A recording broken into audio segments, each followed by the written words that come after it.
दोस्तों नमस्कार, जय हिंद। कैसे हैं आप सभी देश के फ्यूचर डॉक्टर्स? मुझे उम्मीद है काफी अच्छे होंगे। मैं हूं आपका दोस्त डॉक्टर अभिषेक और मैं वेलकम करता हूं एक बार फिर से आप सभी का। दोस्तों, बात फिजिक्स की हो, केमिस्ट्री की हो या फिर बायोलॉजी की हो, अक्सर बहुत से बच्चे जो है कंफ्यूज रहते हैं कि वो कैसे न्यूमेरिकल्स को सॉल्व करें, कैसे नीट के स्कोर को बूस्ट करें।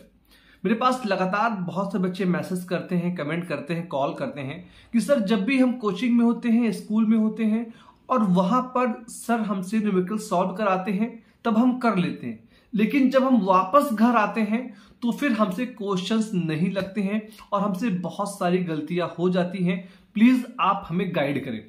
तो इस वीडियो के माध्यम से मैं आपको अपने एक्सपीरियंस के बेस पर आपको सब कुछ बताने का प्रयास करूंगा, वो भी आपकी लैंग्वेज में जिसको आप समझ सकें। देखिए, क्वेश्चन जब टीचर लगवाता है और जब आप खुद से लगाते हैं, दोनों में बहुत डिफरेंस है। देखिए, स्कूल टीचर जो होता है जब वो क्वेश्चंस आपको देता है तो वो चीजों को सिंप्लीफाई करके देता है, ठीक है। लेकिन जब आप सेल्फ से क्वेश्चन लगाते हो तो आपको उस क्वेश्चन को आपको ही वैल्यूज पुट करनी होती हैं कि क्या क्वेश्चन पूछ रहा है और क्या नहीं पूछ रहा है। कई बार यहीं पर आप गलती करते हो, क्वेश्चन कुछ और कुछ कह रहा होता है और आप गलतियां कर जाते हो। अब सवाल यह आता है कि सर हम कैसे जो है अपने गलतियों को सुधारें, कैसे अच्छा स्कोर करें। देखिए, दो बातें हैं यार। एक चीज बहुत सिंपल सी है कि क्वेश्चन चाहे फिजिक्स के हो, केमिस्ट्री के हो या बायोलॉजी के हो, ये सब डिपेंड करते हैं कि आप कितना प्रैक्टिस करते हैं। प्रैक्टिस से ही आप परफेक्ट बनेंगे। शॉर्टकट कोई नहीं है। क्वेश्चंस जितने आप लगाएंगे उतनी ही अच्छी आपकी कैलकुलेशन होगी और उतने ही जो है आसानी से आप कॉन्सेप्ट्स को समझ पाएंगे कि क्वेश्चन में क्या कुछ कहा जा रहा है। इसीलिए अगर आपसे क्वेश्चन नहीं लग रहे तो मैं आपको सजेस्ट करूंगा कि आप चाहे तो आप एनसीईआरटी की एग्जाम्पलर ले लें या फिर नीट के जो सॉल्व पेपर आते हैं आप उनको लगा लें।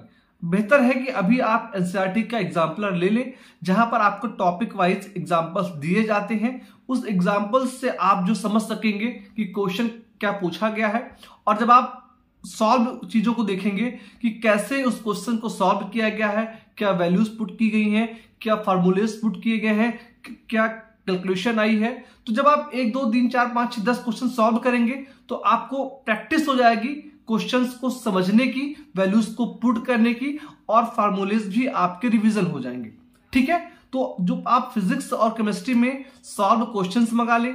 अगर आप बायोलॉजी की बात करें तो यहां पर आपको जो भी टॉपिक आप पढ़ें उसके शॉर्ट नोट्स बना लें और नंबर ऑफ क्वेश्चन क्विज आप करते रहे, चाहे वो बुक की हेल्प से हो, कोई ऑनलाइन टीचर कराता है उसकी हेल्प से हो, या फिर जो बोर्ड के क्वेश्चंस हैं, नीट के क्वेश्चंस हैं उनसे हो।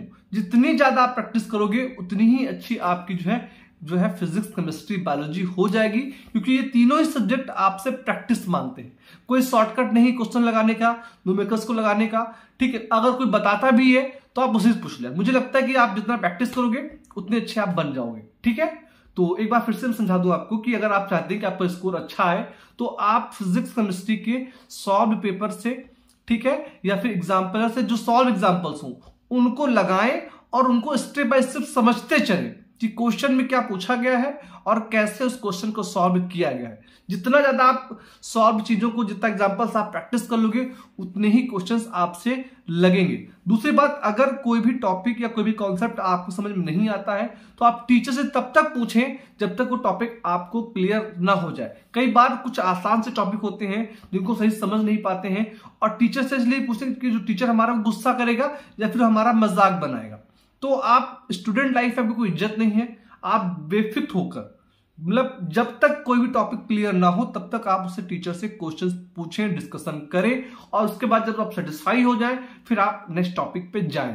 क्लियर है? तो ये थी एक छोटी सी वीडियो आप सभी दोस्तों के लिए। इस वीडियो में इतना ही। आप सभी दोस्तों का बहुत बहुत धन्यवाद। Thank you so much. जय हिंद।